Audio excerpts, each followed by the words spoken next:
Hi అండి, అందరికీ ఎలా ఉన్నారు? అందరూ బాగున్నారా? మీతో ఒక చిన్న విషయం షేర్ చేసుకోవాలని వీడియో చేస్తున్నాను. ఇందాక ఎండలో డ్యూటీకి వస్తూ ఉన్నానండి. ఎందుకు ఎండ వల్లనో ఏమో తెలీదు, బాగా నీరసంగా ఉంది. సందులోపల మనకి ఫ్రెష్ జ్యూస్ షాప్ కనబడింది.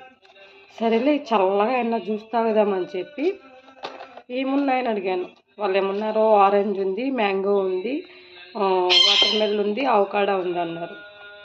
మనకి మన ఫేవరెట్ ఇష్టమైనది ఏంటంటే వాటర్ మెలన్, పుచ్చకాయ. సరే నేను ఒక పుచ్చకాయ జ్యూస్ ఇమ్మన్నాను. రేట్ అడగలేదు. రేట్ అడగకన్నా ఇంకా ఎండకి ఏం తెలియలేదు. రేట్ అడగకన్నా ఒక జ్యూస్ ఇమ్మంటే ఇచ్చారు.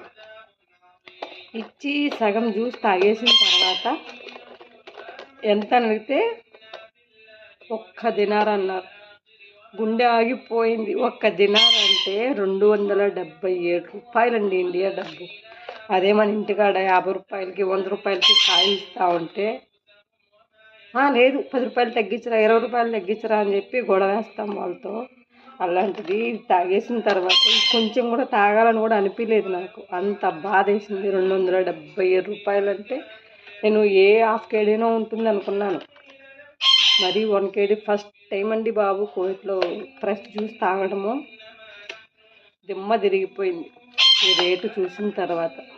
ఈ కోవిట్లో ఇలాంటి షాప్ ఒకటి పెట్టుకున్న బతికేయచ్చు అనిపించిందండి. ఒక్క దినార అంటే ఒక ముక్క తీసుకుంటే 2 గ్లాసులు చేయొచ్చు. మరి ఇండియాలో పుచ్చకాయల రేట్లు ఎలా ఉన్నాయి మీరు కామెంట్ చేయండి. 1 కేడీ మేలేనంటారా?